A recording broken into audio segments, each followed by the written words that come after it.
todo es susceptible de empeorar. Y por eso digo, no quiere pacto, es el pacto del timo el que quiere Pedro Sánchez hacer con la oposición.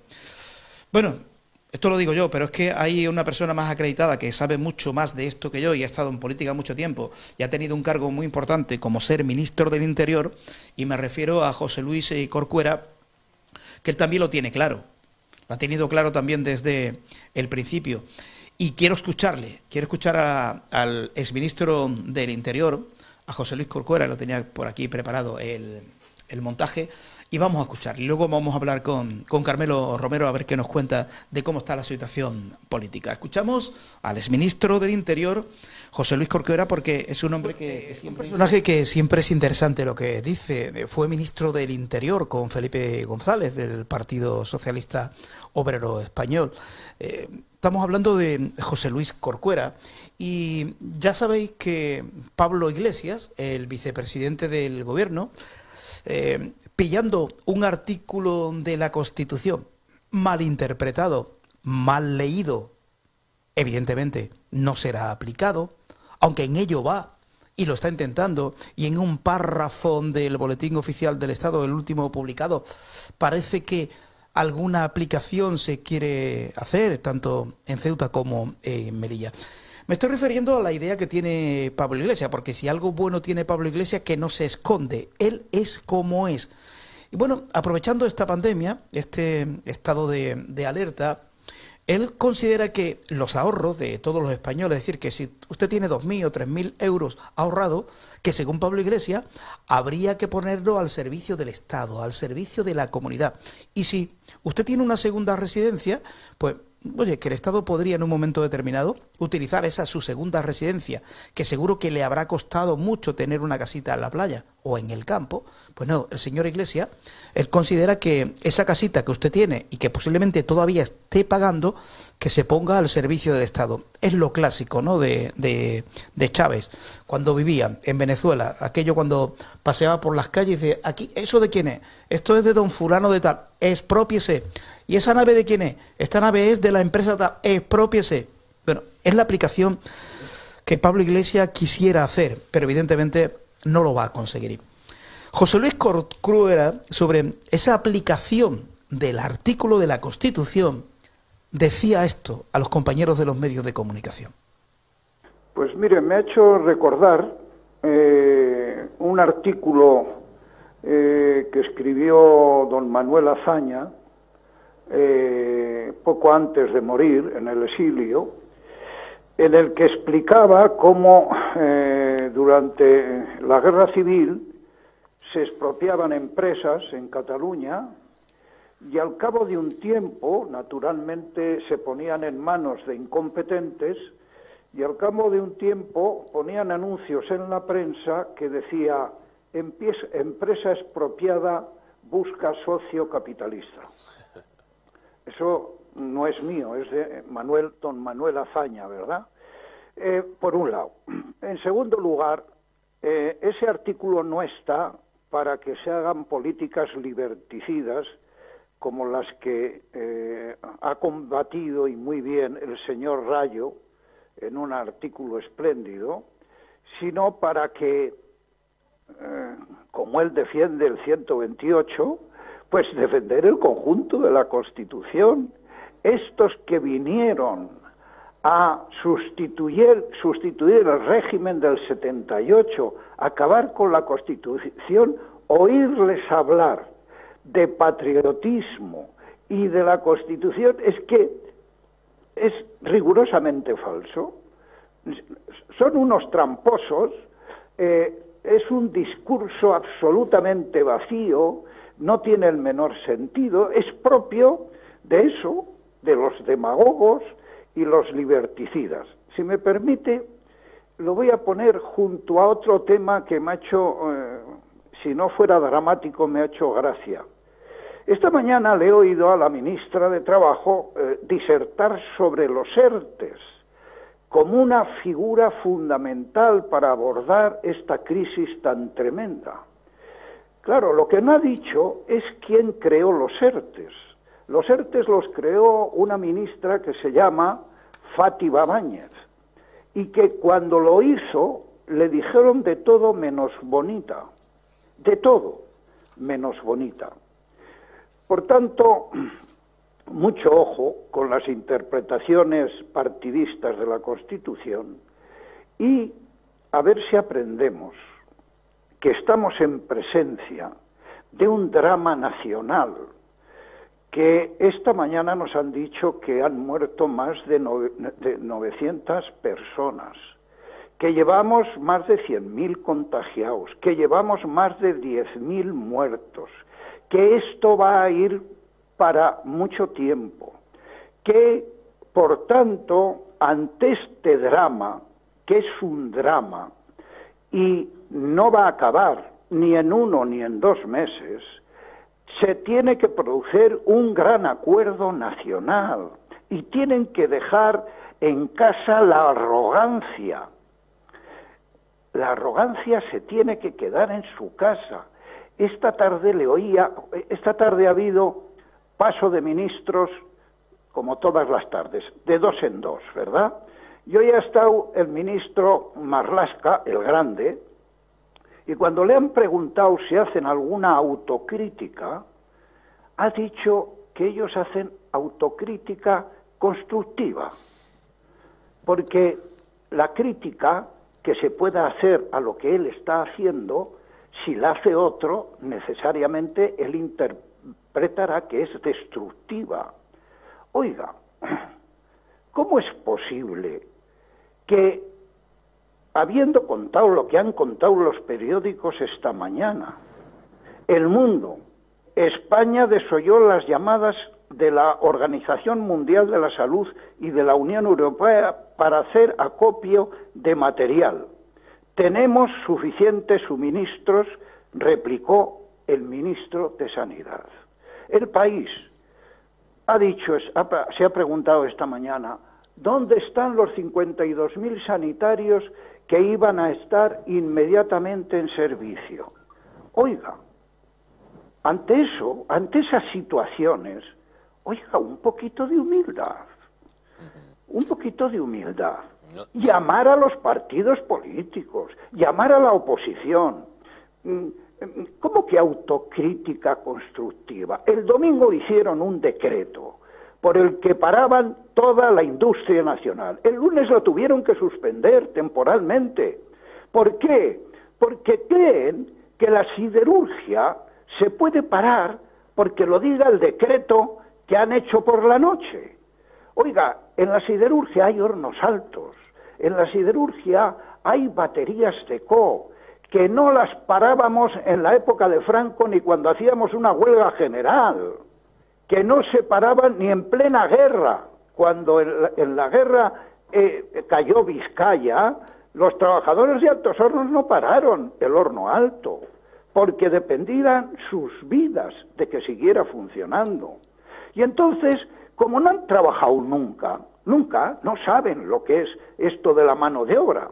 No saben, ahora se están dando cuenta de que el trabajo no es todo telemático, que es que hay gente que pone la mano de obra, hay electricistas, hay fontaneros, hay carpinteros que son imprescindibles, hay torneros, hay mandrinadores, y esas cosas pues no se pueden tratar a la ligera. Y entonces, en una situación que es terrible, es inadmisible que el presidente del gobierno no llame al jefe de la oposición y al resto de los partidos políticos y no discuta, no hable, no comente qué decisiones son las convenientes a tomar junto con las comunidades autónomas. ¿Pero qué es esto? ¿Qué especie de arrogancia es esta? Y luego va el ministro y dice que no es un tiempo de reproches. Claro, a mí me gustaría no reprocharle nada, pero hombre, ¿cómo no le voy a reprochar que lleve 10 o 11 días el gobierno sin hablar con los partidos políticos, que son los que le tienen que aprobar los decretos y las medidas excepcionales en el Parlamento? ¿Pero dónde estamos? ¿Pero qué políticos son estos? Pues es una cosa absolutamente increíble. Son unos adolescentes. Porque además, alguien ha dicho, creo que el ministro Ábalos, con buen criterio a mi forma de entender, que no verían mal contemplar unos pactos de la Moncloa. ¿Cómo que no verían mal? Tendrían que estar buscándolo ellos. El gobierno es el que tiene la responsabilidad. No la tienen los ciudadanos, no la tienen los partidos políticos. El que tiene que tomar la iniciativa es el gobierno. Y el gobierno, por el bien de los españoles, se verá en la necesidad de conseguir un gran acuerdo nacional ante esta pandemia, que no solo va a terminar con muchos de nuestros compatriotas muertos o contagiados, sino que encima no sabemos cuándo acabará esto. Si podremos salir a la calle con seguridad de no contagiarnos, si los asintomáticos contagiarán o no contagiarán. Oiga, sean ustedes adultos, hombre, sean adultos. Cuando alguna cosa, porque esto tiene muchas dificultades, les salga mal, les disculparemos. Pero oiga, lo que no tiene perdón es que en una cosa de este calao anden con esta arrogancia.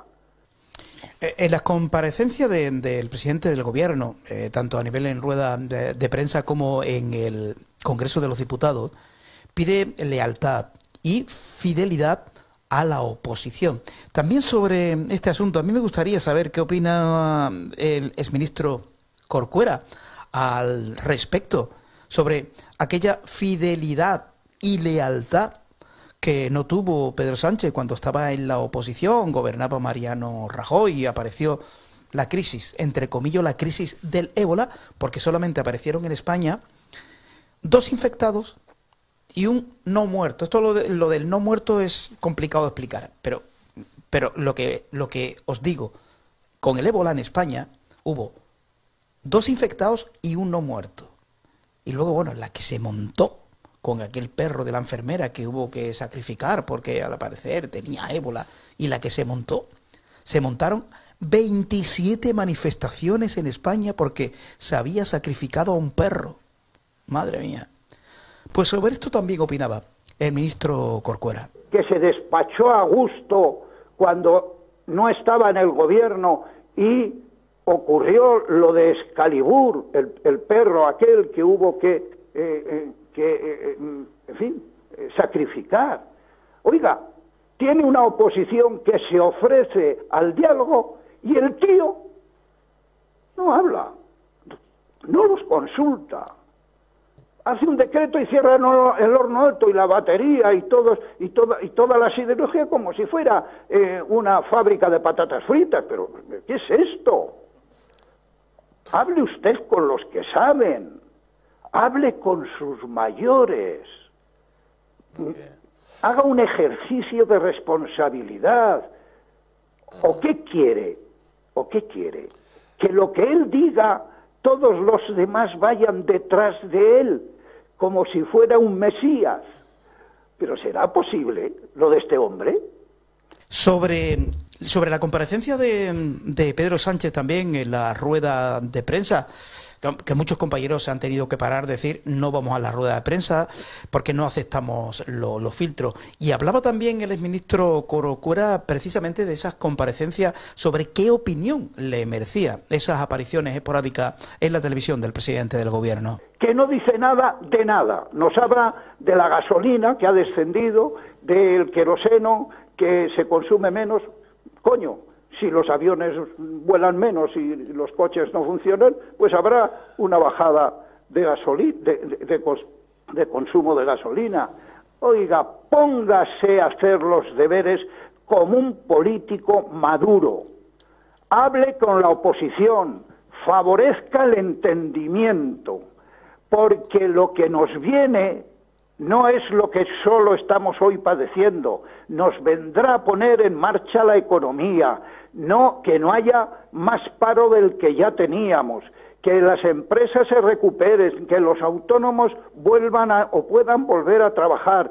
Eso es un proyecto de construcción nacional. No sobra nadie. Por cierto, ni él.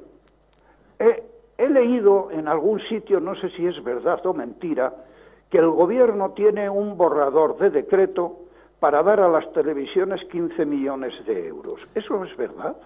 Pues sí, eso de los 15 millones a las televisiones, bueno, las televisiones, los grupos, A3 Media, que es el grupo que tiene Antena 3, La Sexta, A3 Serie, A3, un canal que tiene también de series, y Mediaset, Telecinco, 4, etcétera, etcétera, en fin, las dos grandes multinacionales, los transatlánticos de la comunicación en España.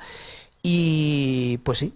Pues eso es así, eso es como lo dice el ministro Corcuera. Además, eso ha salido publicado de los 15 millones para las televisiones. Mire usted, como yo cuando usted me llama me pongo, cuando otros me llaman también me pongo, llámeme por favor si el gobierno termina dando 15 millones de euros a las televisiones, porque entonces esta actitud comedida que tengo yo de buscar consensos, en fin, de que se dejen ayudar, de que en esta situación no cometer errores sería la cosa más extraña del mundo, porque cuando te viene encima un asunto de esta naturaleza, uno puede cometer errores y hay que disculparlos.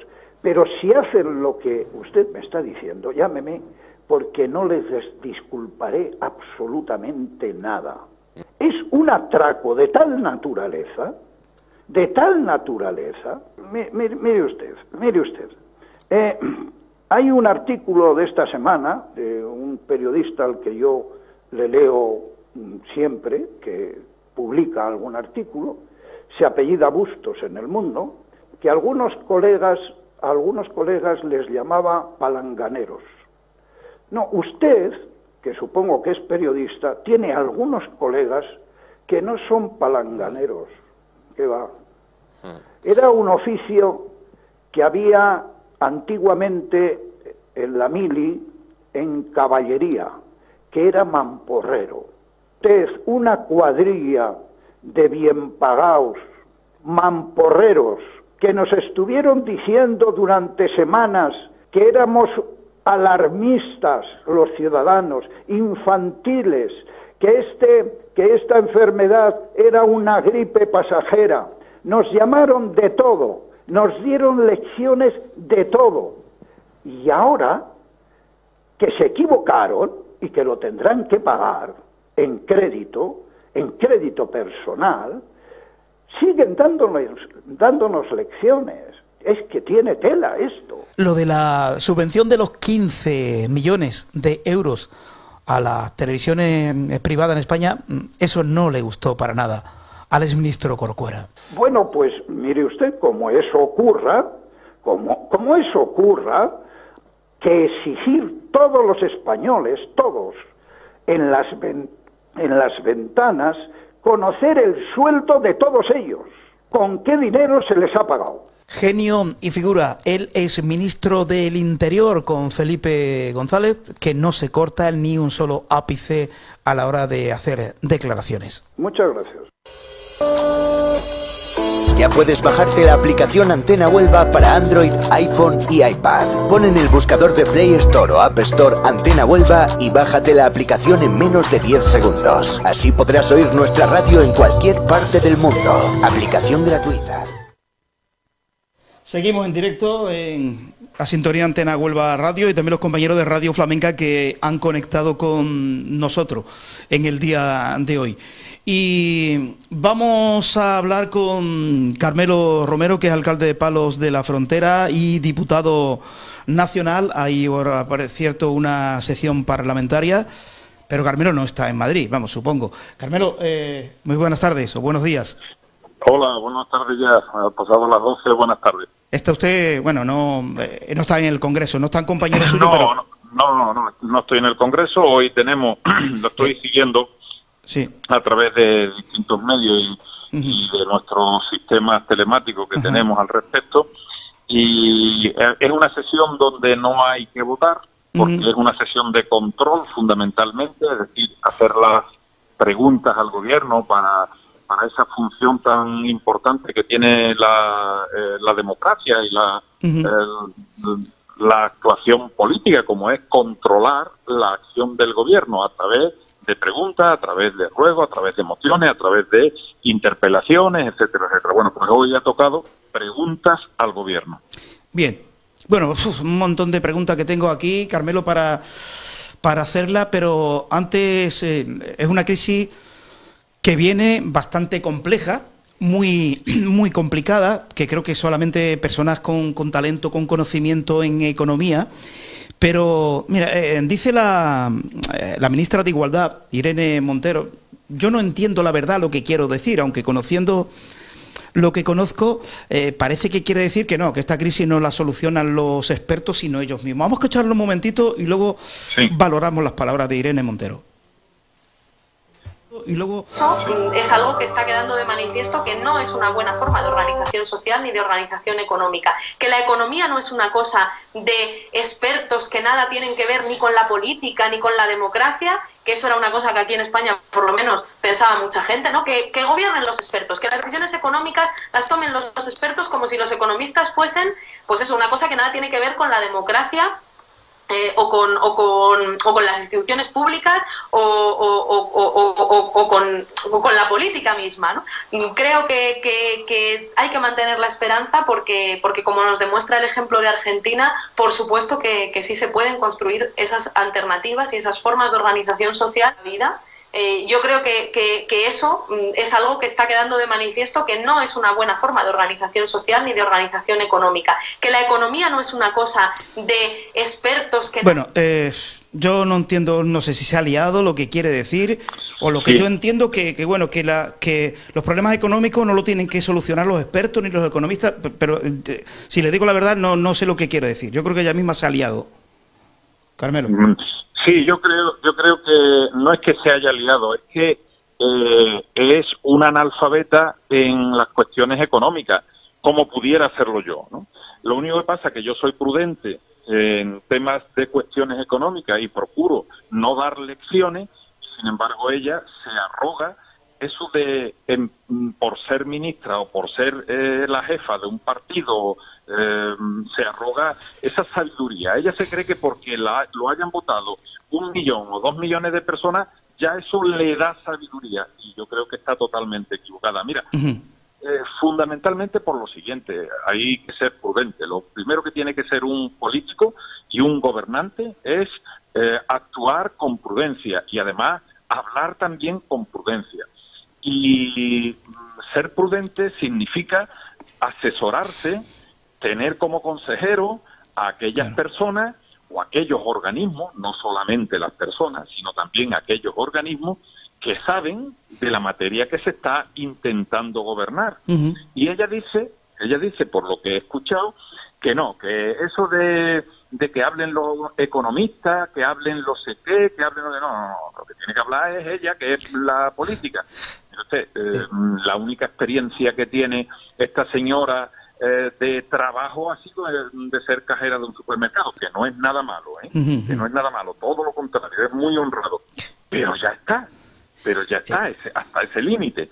Luego, pues le viene este tema político de haberse metido aquí, haber salido votada por los ciudadanos, y eso no le da sabiduría, ni le da experiencia.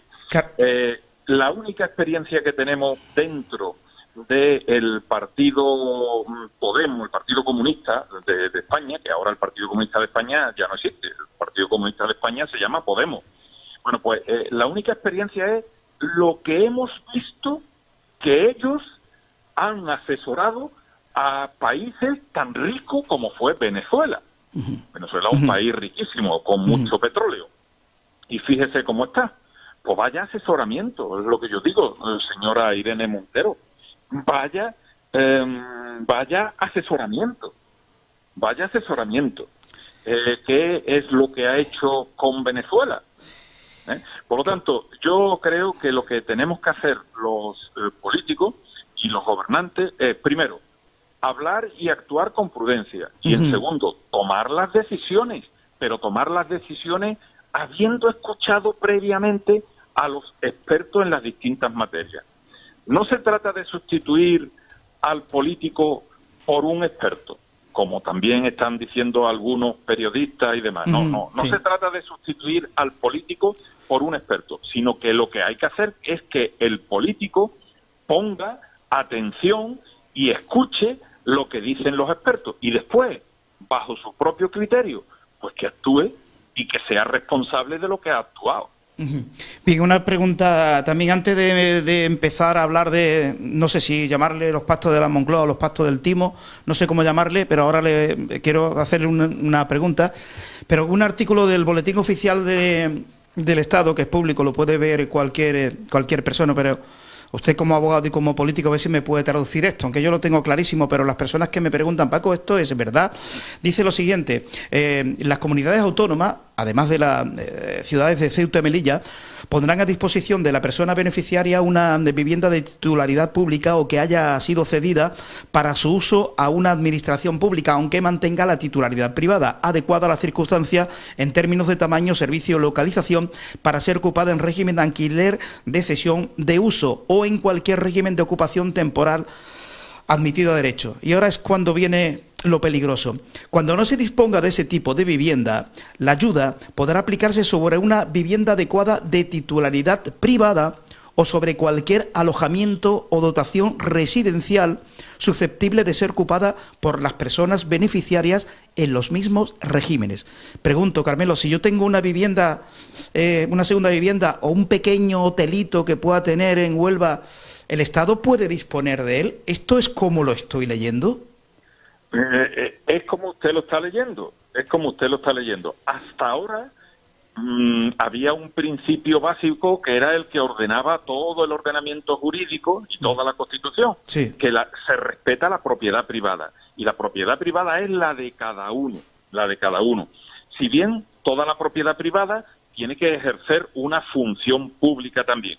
Pero ojo, lo que está diciendo ahí y que lo ha introducido en este batiburrillo de una situación de alarma y por debajo, con oscuridad, para que lo que está diciendo ahí es simplemente, mire, yo tengo una propiedad, una casa o un piso, yo tengo un piso que es mío, que me lo compré yo o me lo regaló mi padre o lo heredé de la herencia de mi abuelo. Yo lo tengo, es mío, lo he pagado yo. Y entonces, si hay alguien que le pide al Estado una vivienda, que esté necesitado y le pide al Estado una vivienda, pero el Estado no se la proporciona, el Estado tiene la posibilidad, según dice eso, sí, de que coja a mi vivienda mía, privada, y se la dé a que lo necesite y me paga a mí una renta. Lógicamente es una renta menor de la que yo pudiera, si quisiera alquilar mi vivienda, pudiera obtener en el mercado. Es decir, traduciéndolo a palabras que la podamos entender todo, que en base a ese artículo y en base a esa disposición, lo que es privado nuestro va a dejar de ser privado y lo va a administrar el Estado. Bien.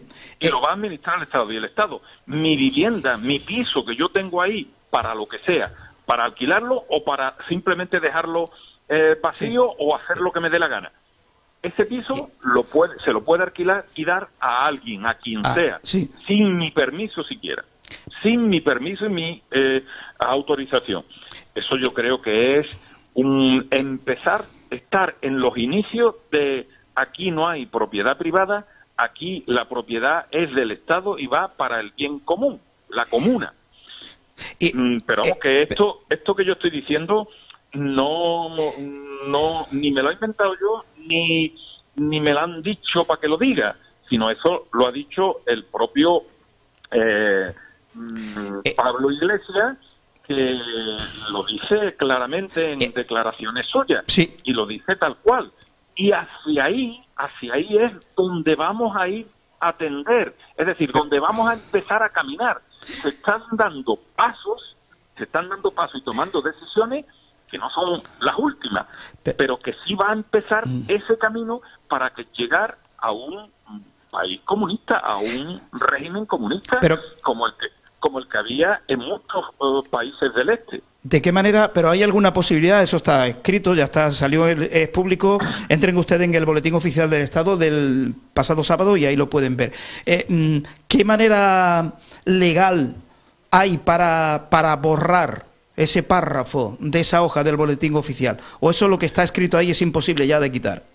No, a ver, hay posibilidad de quitarlo de distintas maneras. En primer lugar, en este momento se puede impugnar ante el Tribunal Constitucional, porque yo creo sinceramente que va contra el espíritu de la Constitución, donde se recoge la propiedad privada como algo sagrado, ¿no? Y en segundo lugar, no hay que ir ni siquiera al Tribunal Constitucional.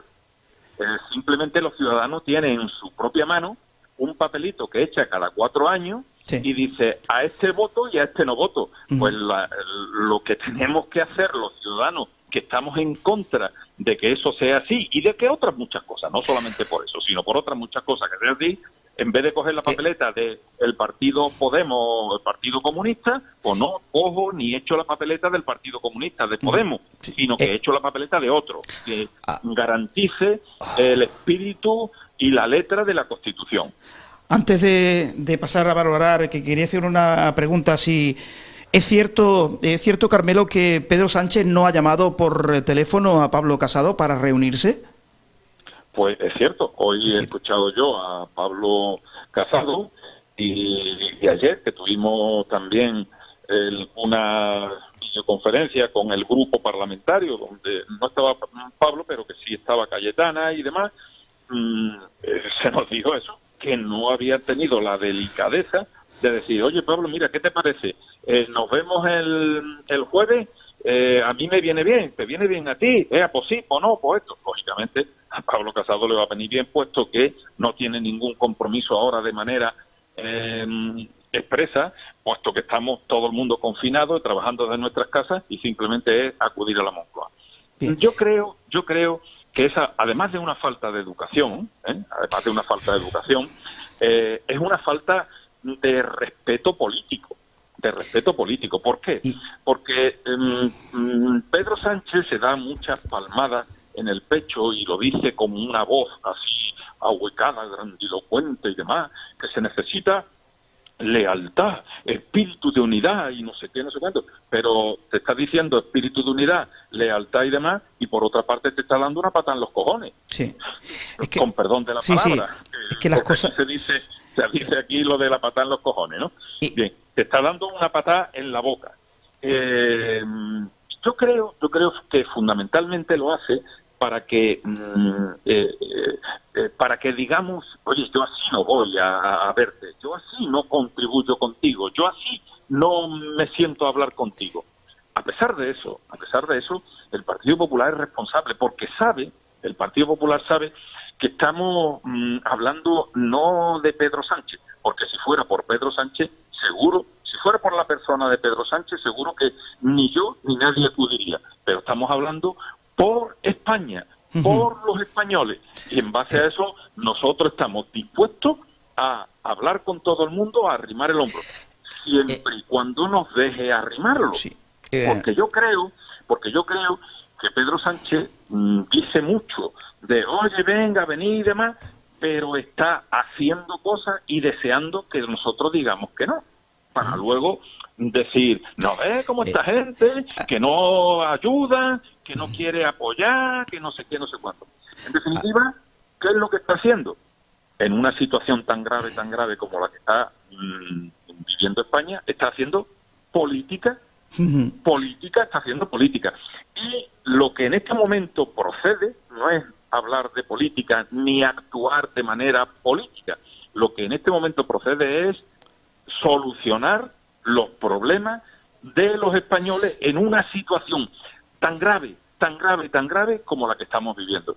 Digo tan grave porque ya vamos camino de 20.000 fallecidos.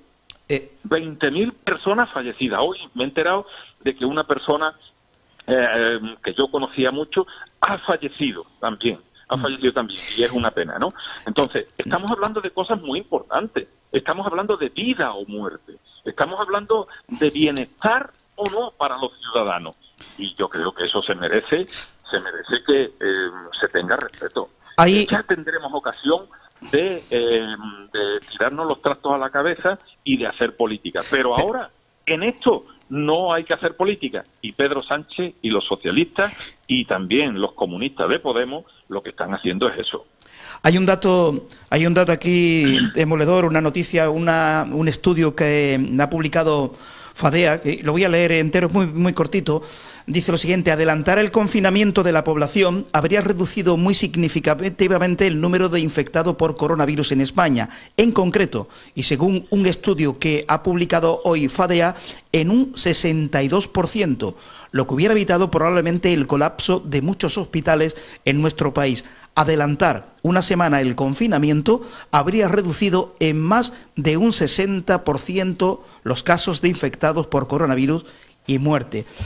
No es tiempo de hacer política, pero habría que pedir una explicación del por qué no se adelantó el confinamiento cuando había información, ¿no? Por supuesto que sí. Nosotros vamos a pedir explicaciones. Y lo ha dicho Pablo Casado, yo lo he dicho en un montón de veces, y todos los que estamos en el Grupo Parlamentario Popular en Madrid lo venimos diciendo.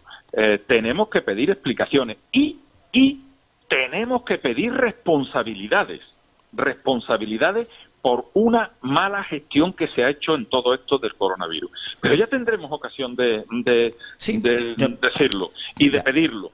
Ya tendremos ocasión, porque claro, es incomprensible que nosotros en el día de hoy, tengamos más fallecidos que Estados Unidos. No, más fallecidos que Estados Unidos. Es el país del mundo con mayor número de fallecidos, sí. Más fallecidos que Estados Unidos por habitante. Más fallecidos que Estados Unidos. Más fallecidos que todos los países europeos. Y cuando dicen, no, es que Estados Unidos tiene un número mayor de fallecidos que España, sí, pero tiene 5 veces mayor número de habitantes que España. Entonces, la proporción de saber quién es el país con más fallecidos o con menos va en función de el número de habitantes. Entonces, fallecidos por millón de habitantes y número de fallecidos, España es el que le gana a todo el mundo.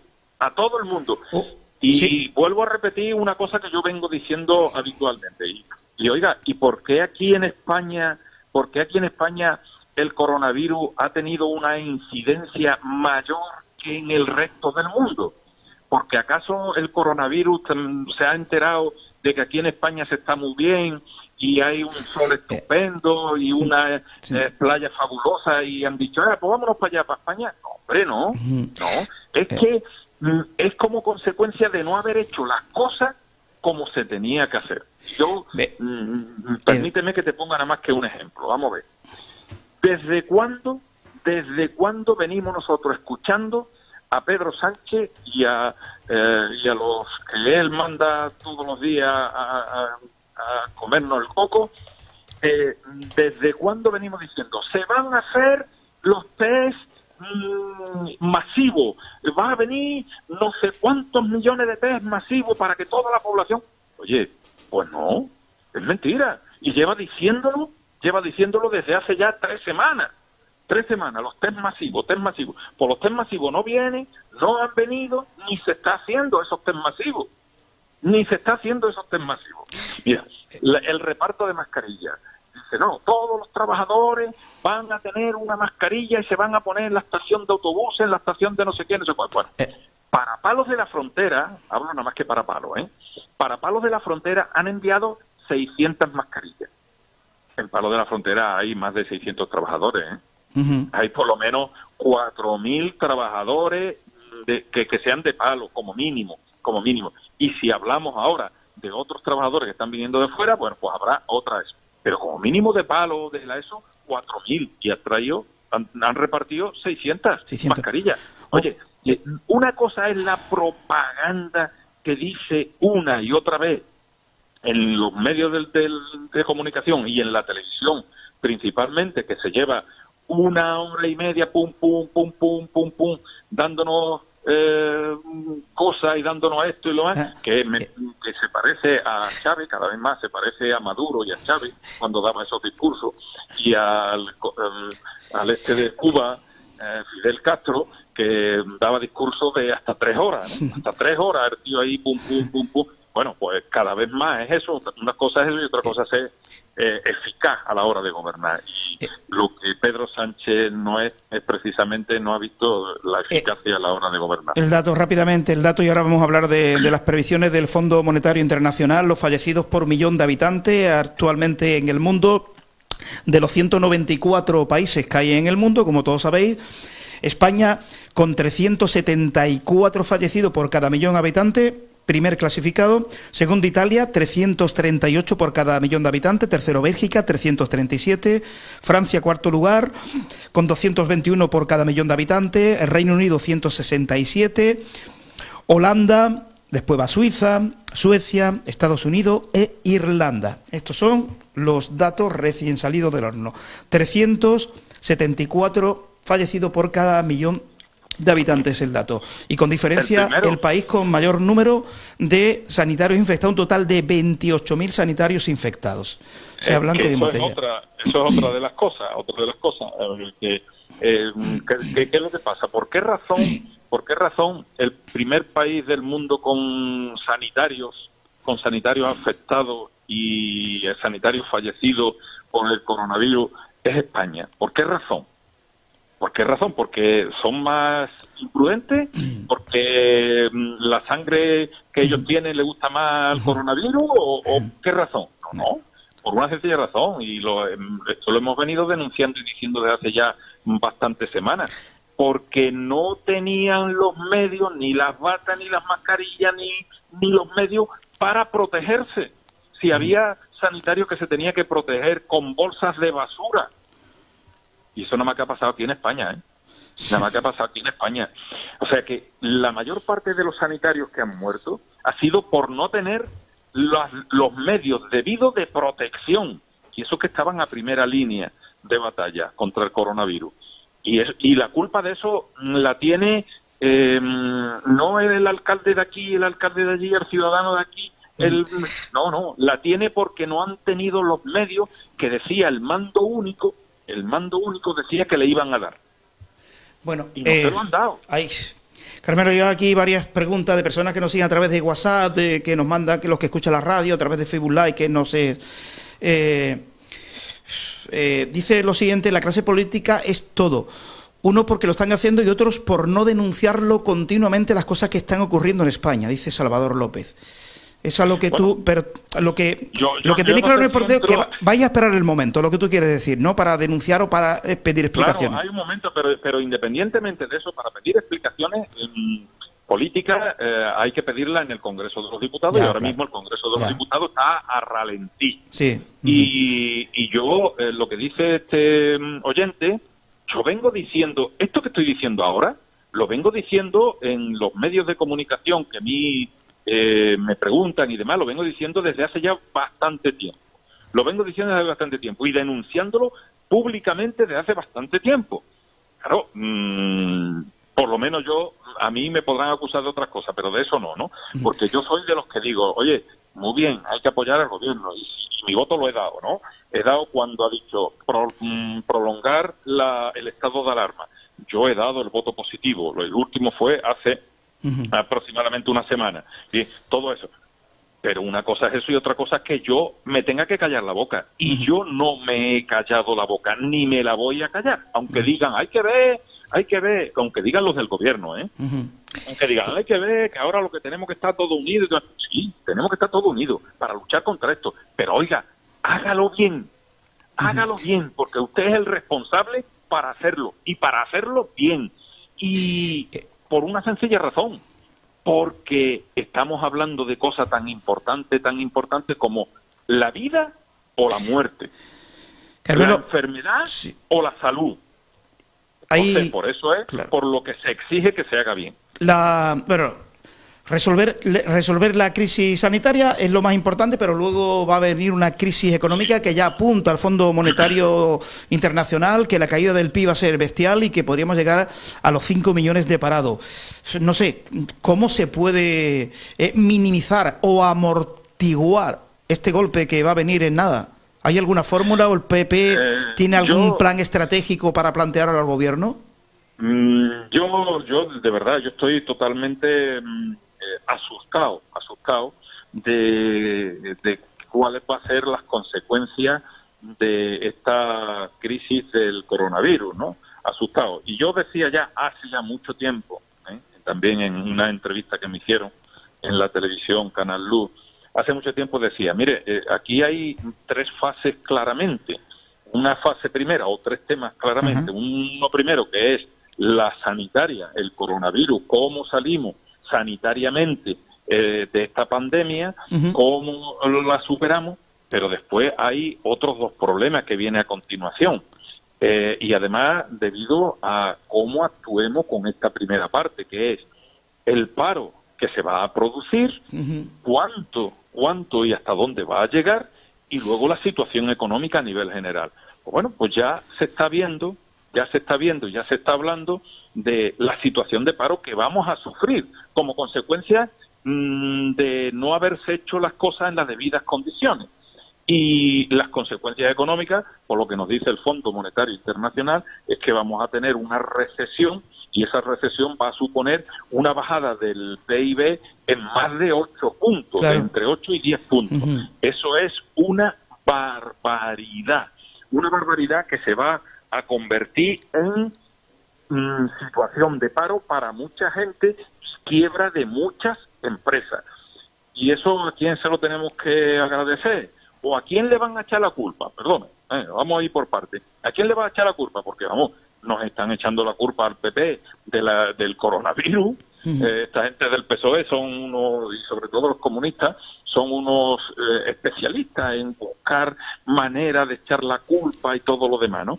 Pues nos echa la culpa a nosotros de lo mal que lo están gestionando, y nos van a echar la culpa seguramente de todo el paro que haya y de toda la bajada del Producto Interior Bruto, cuando el único responsable que hay aquí son 2, que es Pedro Sánchez y Pablo Iglesias.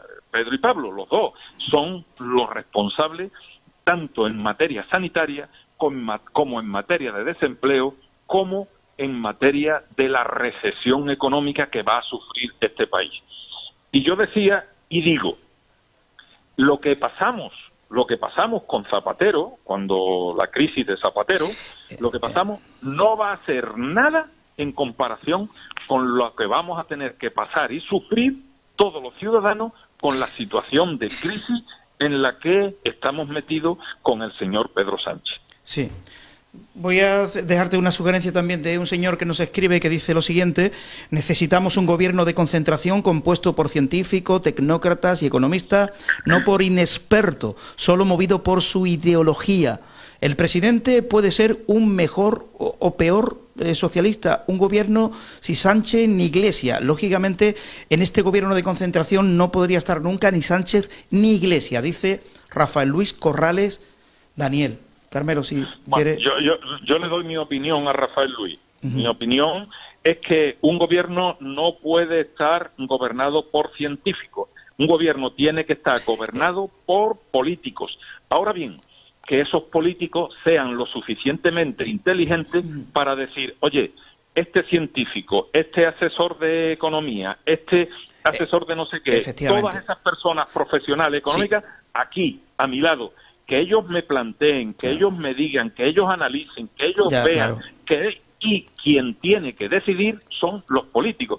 Porque, en definitiva, en un hospital, quien tiene que curar a los enfermos son los médicos. Claro. Y en un taller, quien tiene que arreglar los coches son los mecánicos. Y en la política, en el Estado, quien tiene que gobernar son los políticos. Ahora bien, asesorado por los mejores expertos. Asesorado por los mejores expertos. Y los políticos, como usted dice, de Pedro Sánchez y de Pablo Iglesias, por supuesto, cuanto más lejos estén, mejor para el país. Cuanto más lejos estén, mejor para España, porque han demostrado una y otra vez que lo suyo no es gobernar bien un país como España, sino que lo suyo es otra cosa, jugar a la política, y quiero subrayar esta palabra, jugar a la política. Claro. Y hay momentos donde se puede jugar a la política y temas donde se puede jugar con la política, pero hay otros momentos que no se puede estar jugando con la política, sino que hay que estar arrimando el hombro y dejando que todos arrimen el hombro.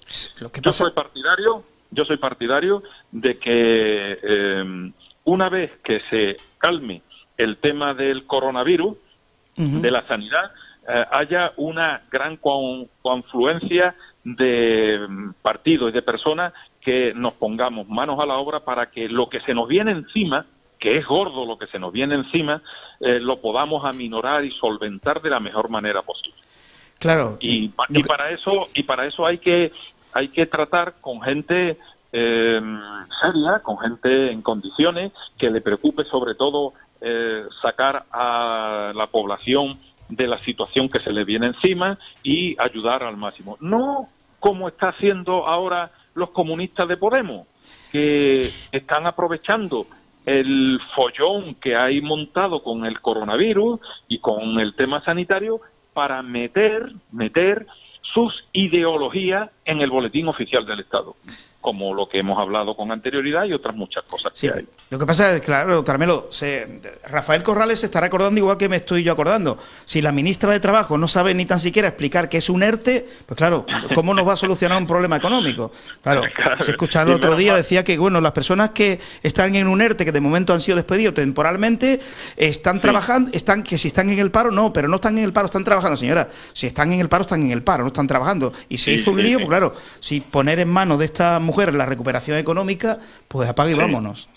Sí, mira, y hay una cosa muy sencilla. Estamos hablando de casi 3 millones de personas que están ahora en ERTES, y 3 millones de personas que la administración, el Estado, Pedro Sánchez y Pablo Iglesias le tienen que abonar estar en esa situación, le tienen que abonar el 70% de su salario mensualmente, y hasta la fecha no le han dado ni un duro. Hasta la fecha no le han dado ni un duro. Que esa es una de las cosas que decimos el Partido Popular. Oiga, que hay que pagarle a estos señores, que viene en la ley que hay que pagarle y no le habéis pagado. ¿Por qué razón no se le ha pagado a estos señores que están en ERTE por parte del Estado? ¿Por qué razón? Claro, es una explicación. Pues la verdad que había también un señor aquí, vamos a ver que tengo tantas ventanas abiertas aquí en el ordenador, que ¿quién era quien lo pedía anteriormente? José Luis Tenor Martínez. Decía, me gustaría saber la opinión de Carmelo Romero sobre las palabras que has puesto antes de Corcuera, Paco. Carmelo, si quería hacer una valoración. Yo te digo una cosa, José Luis, y también te lo digo a ti y a todos los oyentes. Oye, hay que quitarse el sombrero con este señor José Luis Corcuera, exministro socialista durante la época de Felipe González. Hay que quitarse el sombrero. Son socialistas que aman a España, que ponen por encima de todo el interés de España antes que el propio interés de estar en el gobierno, como tiene Pedro Sánchez, que quería ante todo ser presidente del gobierno. Bueno, pues estos socialistas son los que buscan el bien común, el bien de España. Y yo, ante este señor, con todo lo que ha dicho, me quito el sombrero, porque todo lo que ha dicho lo suscribo, lo subrayo y estoy de acuerdo con él. Bien, un momentito porque vamos a escuchar, porque Paco, y que yo no he escuchado a la ministra, la vamos a poner dura muy poquito, vamos a escuchar a la ministra de Trabajo explicando qué era un ERTE.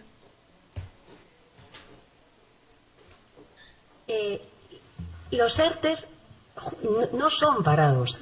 Los ERTES los hemos hecho para no destruir empleo. Y vuelvo a decir que por eso la Comisión Europea quiere emular el modelo español, porque es, digamos, como una especie de dique, ¿vale?, que impide que no se despida a la gente.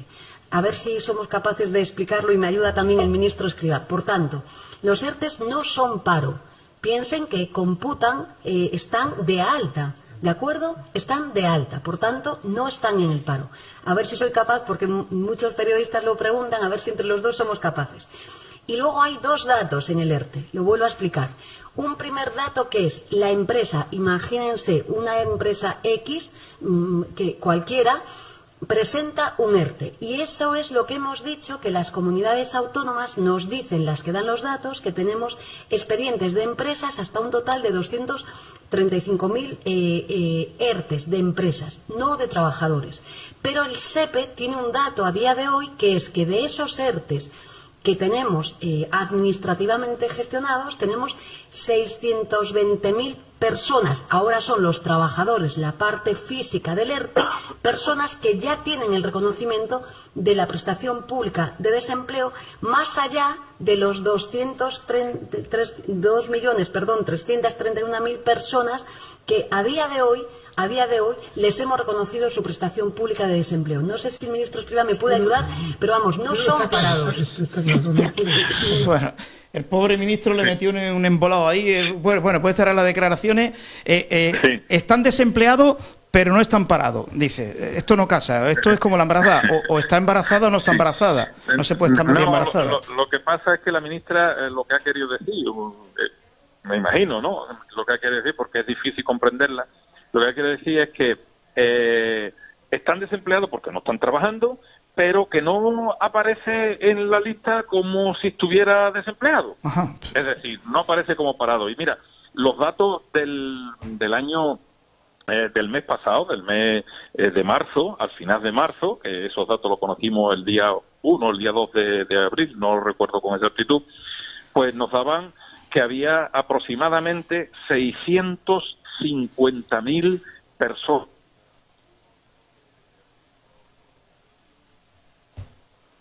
Bueno, parece que hemos perdido la comunicación con Carmelo Romero. Ahora vamos a intentar de volver a recuperarla. Parecía que la habíamos perdido. Sí, no, pues está. No, hemos perdido la comunicación ahora vamos a intentar recuperarlo de inmediato y seguiremos hablando con Carmelo Romero un ratito más, que había tenido un corte en la comunicación. Parece que ya le tenemos. No le tenemos todavía, ¿no? No lo tenemos, sí. Bueno, pues se nos ha ido la comunicación. Creo que se ha quedado sin batería. Bueno, vamos a colocar unos temas musicales mientras recuperamos esa comunicación. Parece que ahora sí, creo que sí tenemos ya a Carmelo Romero. ¿Le tenemos? Sí. Carmelo, ahora sí, ¿no? Sí, se ha cortado el teléfono. Vale, sí. Perfecto. Estaba explicando lo de que decía la ministra sobre los ERTE, Carmelo. Exactamente, sí. Yo decía que a estos 620 que dice la ministra, yo digo que son 650 por los datos que yo tengo, 650.000. Sí. A esto hay que pegarle, señora ministra. A esto dedíquese usted durante un ratito del día, y estamos ocupados durante un ratito del día, a descolgar el teléfono y decirle, administración, pagarle a estos señores que tienen que ir al supermercado, que tienen que ir a comer todos los días, a comprar comida para ellos, para sus hijos, etcétera, etcétera. Bueno, pues, ¿qué significa estos ERTES? Significa que estos señores que ahora mismo están parados porque no están trabajando y están cobrando por la administración, bueno, pues cuando ya esto empiece nuevamente a haber empresas que estén trabajando, etcétera, etcétera, como ya ha empezado, hay algunas que ya han empezado, bueno, tendrá que dejar de estar en ERTES y o bien se reincorpora a su puesto de trabajo, si es que la empresa existe y no se ha ido, como dicen en mi pueblo, y no se ha ido al carajo la empresa, tendrá que incorporarse, o si la empresa se ha ido al carajo, pues tendrá que engrosar las listas del paro, es decir, los números de parados más, ¿no? Y mucho me temo que por lo que están haciendo con las distintas empresas y con los distintos autónomos y demás, por lo que están haciendo, la mayor parte de esos 650.000 personas que están en ERTES se irán a engrosar las listas del paro. Porque es que, sinceramente, Paco, yo te digo una cosa, peor no se puede hacer. Peor no se puede hacer. Lamentablemente, lo tengo que decir así, peor Sí. no se puede hacer. Y el gobierno lo está haciendo rematadamente mal. O sea que esto parece ser, en fin, no va a haber pacto de ninguna manera. Parece que Pedro Sánchez, de cara a la galería, sí, pero que no se le ve esa clara intención de hacer algún pacto, en apoyarse en la oposición, está ninguneando a la oposición y va a ser muy difícil salir de la crisis así. Lo veo difícil. Sí, mira, lo que está haciendo Pedro Sánchez es de cara a la galería, poniendo cara de bueno, cara de compungido, palabritas suaves. Nada más que teníais que haber visto hoy, en el pleno del Congreso, haber visto la contestación que le daba Pablo Iglesias a nuestro compañero cuando le hacía la pregunta. Oye, parecía un ángel bajado del cielo, no con las palabritas, sí, la manera de hablar, que no ha partido un plato nunca, que no ha roto un plato, ni nada de eso. Eso todo es fingido, lo finge Pedro Sánchez y lo finge Pablo Iglesias.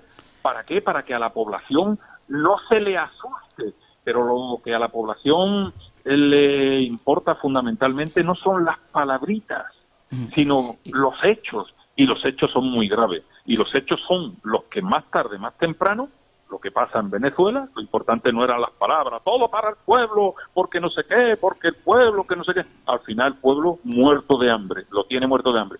Pues aquí va a pasar exactamente lo mismo. Las palabritas son una cosa, pero los hechos van a hacer lo que a la gente le diga, me levanto contra esta gente, me levanto contra este Podemos comunista y me levanto contra este Pedro Sánchez. Porque yo, hablando antes de Corcuera, yo pienso que hay muchos socialistas de corazón, socialistas que aman a su país y aman a España, que no están de acuerdo con lo que está haciendo Pedro Sánchez. Claro. Que no están de acuerdo, pero... Claro, es que, claro, un partido socialista de aquel de Felipe González con el Partido Popular ahora sí se podría hacer un gran pacto de Estado, pero es que no lo veo por ningún sitio, ahora mismo el pacto posible, no lo veo, no acabo de verlo. Bueno, ahí que se nos ha ido otra vez la llamada.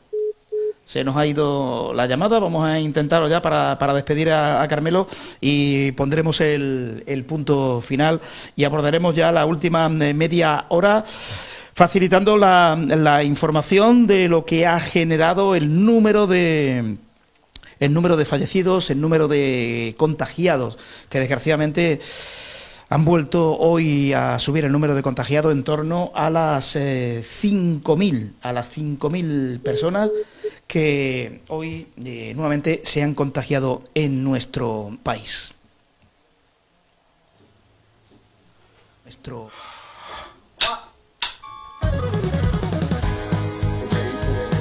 Bueno, ahora sí, parece que ya ahora sí tenemos a Carmelo, lo tenemos tú por aquí. Carmelo, ahora sí, ¿verdad?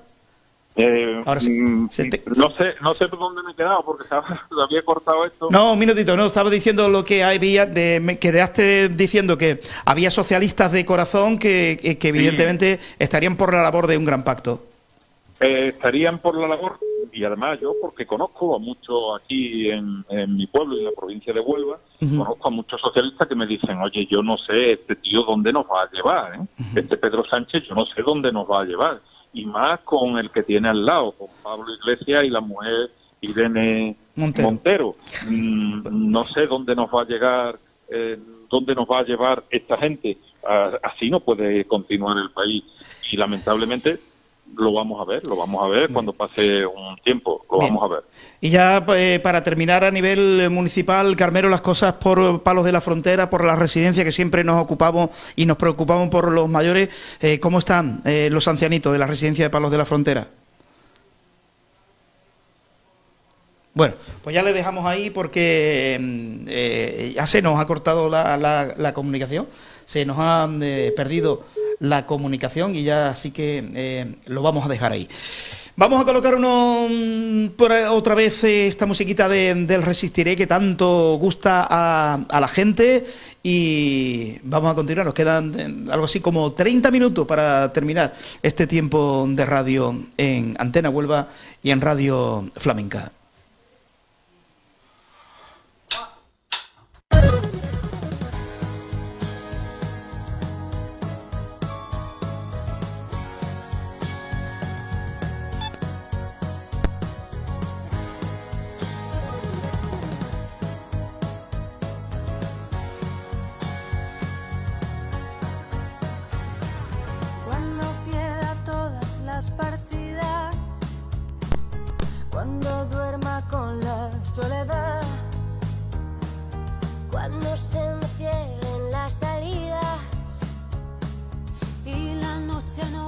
Bueno, a ver si vamos a intentar despedir, que la comunicación ahora sí que nos la permite.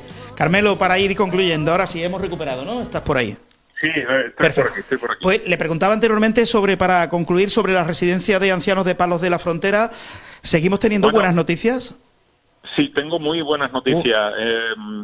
En la residencia Juan Pablo II, de aquí de Palos de la Frontera, en el día de ayer y en el día de antes de ayer, el viernes y en el día de ayer, se hicieron todas las pruebas a todos los residentes y también se hicieron todas las pruebas todos los trabajadores del ayuntamiento y que están allí, porque es una residencia municipal. Sí. Y todos han dado negativo, es decir, que el coronavirus está fuera de la residencia de la tercera edad Juan Pablo II de Palos de la Frontera. Qué buena noticia. Me gustaría decirlo sobre todo para que los familiares, aunque ya se lo hemos comunicado a los familiares, pero para que a los familiares directos, pero hay otros familiares que pudieran estar escuchando esto, pues estén tranquilos, ¿no? Que todos, tanto trabajadores como los residentes de allí, los mayores que están allí, todos han dado negativo en el tema del coronavirus de las pruebas que se le han hecho. Pues esa es la noticia del día, sin lugar a dudas. Vaya, por Dios. Nos preocupamos tanto con los pobrecitos que están falleciendo.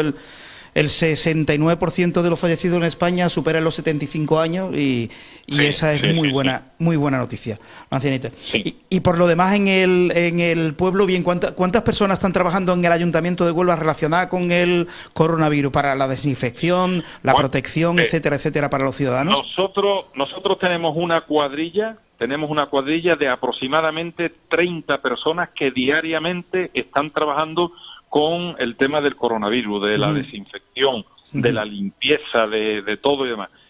Tanto es así que hoy estaba previsto que vinieran a visitar la residencia de la tercera edad los de la UME para posiblemente poder desinfectar. Y yo le he dicho que en la residencia, si quieren, que pueden asistir, que no hay ningún problema y demás, pero desinfección en la residencia no se necesita porque nosotros desde el primer día hemos aumentado la plantilla y hemos reforzado la limpieza para que esté todo desinfectado y además lo está con lejía.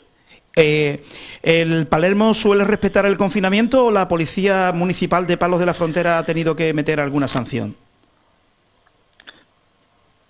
Dime, Paco. Sí. Decía que si el Palermo respeta el confinamiento o la policía ha tenido que meter alguna sanción. Normalmente el Palermo respeta el confinamiento. Estamos teniendo más problemas con las personas inmigrantes que vienen de fuera, que vienen a trabajar y que necesitan por la tarde salir a comprar. Y claro, como son tantos, salen en masa. Y estamos teniendo mucha dificultad con esos inmigrantes que vienen por las tardes a comprar al pueblo y demás. Es la única problema que tenemos así con respecto al confinamiento. Perfecto. Bueno, pues Carmelo, muchísimas gracias por atendernos. A ver si podemos hablar dentro de 10 días, a ver cómo está la situación en España. Cuando queráis, encantado de poder atenderos. Muchísimas gracias. Carmelo Romero, alcalde de Palos de la Frontera y diputado nacional. Un placer. Muchas gracias. Gracias a vosotros. Adiós. Muchas gracias. Bueno, vamos a continuar, que nos quedan como 30 minutos, nos queda para poner el punto final a este tiempo de radio. Interesante qué es lo que podría pasar en el futuro, porque las previsiones del Fondo Monetario Internacional no son buenas del todo y, desgraciadamente, es preocupante, ¿no?, la situación la que estamos viviendo y por la que me da la sensación que vamos a tener que seguir viviendo de momento 15 días más, pero me da la sensación que esto se va para final de mayo, Nos queda 15 días, más el mes de mayo, porque habida cuenta de que hoy otra vez, nuevamente, han vuelto a aumentar el número de contagiados, pues tengo la sensación de que esto va a continuar. Así pues, preparemos para estar más tiempo encerrados en casa. 1:26. Vamos con unos consejitos publicitarios y luego continuaremos en el programa para ya abordar la recta final de este magazine especial que hacemos con motivo del confinamiento y que lo hacemos de aquí, desde mi propio despacho de casa, para no salir a la radio. Lo hacemos tranquilamente desde este lugar. Porque somos así. En Caja Rural del Sur ahora no pagues comisiones con nuestros programas de fidelización porque somos así. Cuentas sin comisiones de mantenimiento y administración. Transferencias nacionales gratuitas por ruralvía.es. Ingreso de cheques sin comisiones. Tarjeta de crédito y débito gratuitas. Infórmate de las condiciones en nuestra web porquesomosasí.com/CRSur. Caja Rural del Sur. Formamos parte de ti. En Huelva, Comelet. Venta y reparación de herramienta eléctrica, protección laboral y suministro en general. Comelet, distribuidor de primeras firmas del mercado. Metabo, Virutex, Stanley. Comelet, soluciones para los profesionales. Comelet, una empresa netamente onubense. En Polígono Mirabal,